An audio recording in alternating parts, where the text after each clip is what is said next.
Desde hace un par de años, el SAT ha encontrado la forma casi perfecta para poder verificar si como contribuyentes estamos cumpliendo con la correcta presentación de la declaración y en consecuencia el correcto pago de impuestos. Y para ello se ha utilizado prácticamente dos insumos importantes. Uno de ellos es el comprobante fiscal digital por Internet, CFDI, y el segundo, las declaraciones fiscales. Y la autoridad lo que hace evidentemente es cruzar esta información y es posible que encuentre ciertas diferencias, ciertas inconsistencias. Pero tendríamos que hacernos una pregunta. ¿Por qué? ¿Por qué existen estas diferencias? Y si bien es cierto, el cumplimiento fiscal, por ejemplo, ley del impuesto sobre la renta, ISR, o ley del impuesto al valor agregado, IVA, pues tiene sus reglas particulares, como por ejemplo señalar que para efectos de la ley del ISR en personas físicas se consideran los ingresos efectivamente cobrados. No, quiero hacer un pequeño paréntesis, pero puntual. ¿Por qué? Porque la ley en ninguna parte, ley del ISR, en ninguna parte menciona o señala el concepto de ingreso efectivamente cobrado. Incluso hay personas que agregan todavía la expresión flujo de efectivo y que si revisamos la ley del ISR, ley de IVA, en ninguna porción legal voy a encontrar que se entiende, que se comprende por flujo de efectivo. Y esto genera ciertos problemas porque si tengo la percepción o el concepto de ingreso efectivamente cobrado, pues algunos asocian el documento denominado estado de cuenta bancario, lo cual es incorrecto.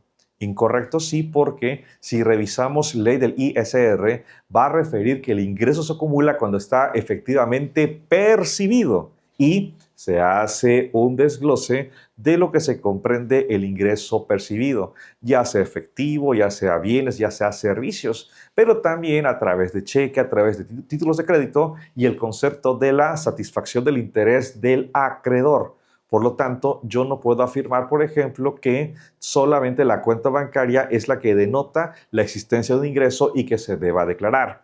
¿Qué tal si hablamos de una compensación, una remisión? Pues también el ingreso está percibido y no está plasmado en un estado de cuenta bancario.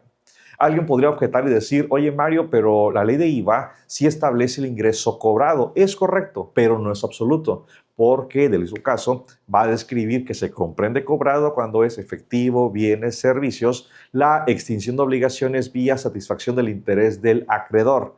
Y aquí es importante romper esas cadenas del concepto efectivamente cobrado, pagado, porque no es pagado, es erogado. Y en IVA, si bien es cierto, señala cobrado, ya te expliqué en qué consiste. Te invito a revisar este artículo 1B, ley de IVA. Y así las cosas, técnicamente el contribuyente, me quiero remitir a IVA, porque recordemos que en la ley del IVA no existen regímenes fiscales. Vamos a encontrar que hay contribuyentes, personas físicas y personas morales. Por lo tanto, me voy a ubicar en IVA, para efectos de que sea un trato igual. Y así las cosas, pues ley de IVA me va a señalar que cuando yo haga el traslado del impuesto al valor agregado, ya sea tasa 16% o 0%, pues voy a tener ese traslado, esa causación del IVA y lo debo manifestar en la declaración. Supóngase entonces el caso de 100,000 pesos más IVA, tendría 16,000 pesos de IVA causado.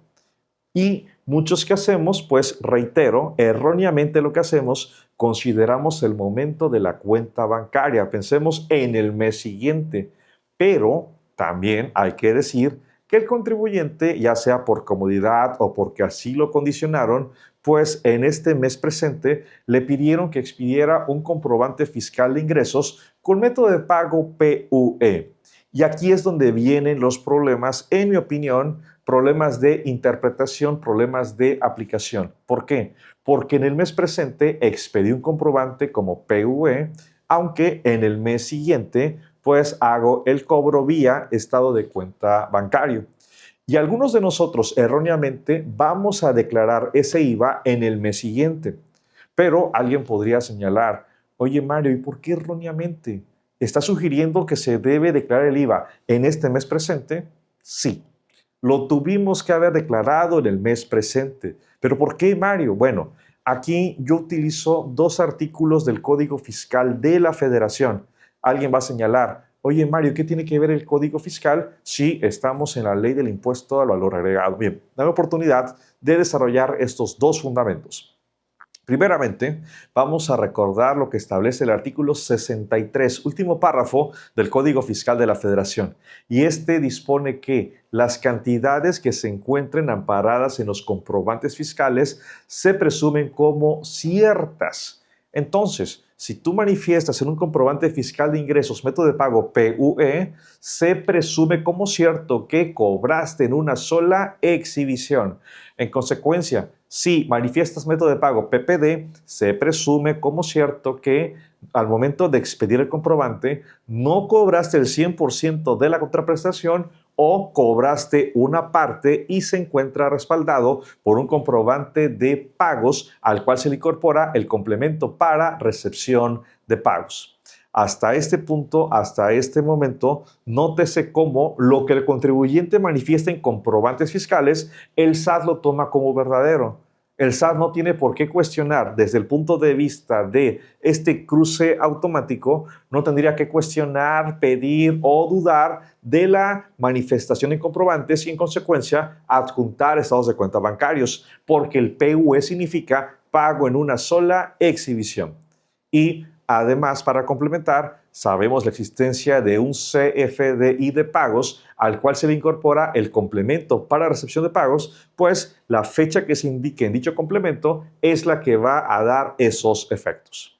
Y además, el segundo fundamento que quiero compartir es el relativo del artículo 29A, fracción séptima, inciso A del Código Fiscal de la Federación, que señala un tanto parafraseando lo siguiente, que al momento de expedir el comprobante fiscal, si la operación se cobra en una sola exhibición, se debe señalar tal situación en el comprobante fiscal. Entonces, si yo señalo expresamente PUE en el comprobante fiscal, tanto para el SAT, tanto para mí, Mario Beltrán, y algunos otros colegas, solo por manifestar PUE significa que la operación ha sido cobrada en su totalidad. ¿Cuándo? En el mes de expedición del comprobante, conjuntando otra vez artículo 29, fracción séptima, inciso A del Código Fiscal de la Federación y el artículo 63, último párrafo, también del Código Fiscal de la Federación. En la medida en la que tengamos estas prácticas y sobre todo estos criterios, que estoy seguro que se van a minimizar, se van a reducir esas diferencias y los riesgos principales. ¿Cuáles? No un correo electrónico, no un comunicado. Un riesgo, la entrevista de vigilancia profunda, que si no se satisface, pues entonces podría derivar a una restricción temporal de certificado de sello digital. O en todo caso podríamos escalar, ya sea por no atender la entrevista o no satisfacerla, o de manera directa a una revisión electrónica como facultad de comprobación. Aquí es importante entonces que tanto empresario, contribuyente que me estás escuchando, colega contador, contadora que también me apoyas con tu audición y por supuesto a las personas de facturación, la importancia de esas tres letras, PUE, expedido en el mes que corresponda, va a tener el efecto en ese mes, aunque su efecto se dé en el siguiente mes. Por ejemplo, supóngase que tenemos una venta a crédito y hoy es el día 29 del mes. Se expide un comprobante fiscal. Pero voy a eliminar esta variable porque ya lo sabes, el método de pago PUE nos va a dar la respuesta. Pero te invito a que regresemos posiblemente 15 años, 20 años, cuando había la existencia de la factura de imprenta autorizada. Y los criterios que se toman para evaluar, pensemos que hoy es día 29 de un mes determinado y que estoy cobrando con tarjeta de crédito o tarjeta de débito, estamos de acuerdo que pues el dinero en la cuenta bancaria no se va a reflejar en este mes presente, sino por procedimiento hasta en el mes siguiente por estar en los últimos días del mes. Lo que establece la ley de IVA es que cuando yo acepto, en este caso, títulos que sustituyen al deudor, en este caso, la tarjeta de crédito, se entiende que he trasladado el IVA. A pesar de que la operación me llegue en el mes siguiente, solamente por recibir la tarjeta de crédito, pensemos, ya se causó el IVA, ya lo trasladé, aunque no lo tenga en mi cuenta bancaria. Otro caso también donde he visto ciertos detalles o ciertas dudas que hasta el momento el SAT no lo ha considerado es para las personas físicas y personas morales que operan a través de plataformas tecnológicas, porque es la misma situación. Alguien realiza la venta de un producto, me interesa qué es lo que voy a hacer, lo voy a pagar con tarjeta de crédito o débito, entonces la plataforma tiene el dinero. Pero sabemos que tiene que descontar comisiones, tiene que descontar los impuestos, ISR e IVA. Retenciones solamente para personas físicas. En morales no aplican las retenciones. Pensemos entonces que el importe de la operación fue por 10,000 pesos y estamos igual el mismo día 29 del mes. Pero ya descontando comisiones e impuestos, pensando que es una física, queda la cantidad de 8,500 pesos, 1,500 pesos de diferencia. He visto estos dos errores. Primeramente, declarar en el mes siguiente, porque es cuando la plataforma le transfiere a la física la cantidad de 8,500 pesos. Lo declaran en el mes siguiente. Y dos, resulta que declaran 8,500. Tienen dos errores garrafales. Uno por declarar menos y otro por declarar en un mes diferente, porque la persona que me hizo la compra, que hizo el pago de esos, pensemos 10,000 pesos, pues me pagó con tarjeta de crédito, tarjeta de débito, el mismo 28 del mes presente. Y si a esto le sumo que le expedí el comprobante fiscal con método de pago PUE, pues en este mes tenemos el cobro de la contraprestación. Situaciones un tanto comunes, pero cómo están generando problemas o diferencias, particularmente con el SAT, y que luego intentamos justificar a través del documento llamado estado de cuenta bancario. Otra situación de diferencias que se puede presentar es cuando hablamos de operaciones en donde los o las personas morales fungen como retenedoras a personas físicas. Caso, pensemos, servicios profesionales, arrendamiento de inmuebles. Porque en este mes, pensemos, hoy día 28, hoy día 29, estoy recibiendo comprobante fiscal de persona física que indica método de pago PUE, pero hay retención de ISR, pero hay retención de IVA. Y resulta que yo, persona moral, no le pagué en este mes a la persona física, le voy a pagar en el mes siguiente. Y algunos que hacemos erróneamente, pues vamos a retener en el mes siguiente y se enterará en el mes siguiente, cuando esto es incorrecto. Porque el hecho de que hoy yo, persona moral, reciba un comprobante de ingresos con método de pago PUE por parte de una persona física y haya retenciones, pues debo retener en este mes presente para enterar en el mes siguiente. Con esto vamos a evitar diferencias. Y un último supuesto, dentro de los muchos que hay, es cuando hablamos de la nómina. Sí, porque la nómina sabemos que es un comprobante fiscal digital por internet de nómina, pero se le incorpora un complemento de nómina. En este complemento tenemos el atributo fecha de pago. Posiblemente lo expides el día 28, pero en fecha de pago le pones 2 del mes siguiente, cuando se genera retención para efectos fiscales, no 28, sino el 2 del mes siguiente, porque así lo manifestaste en el atributo fecha de pago del complemento del CFDI de nómina.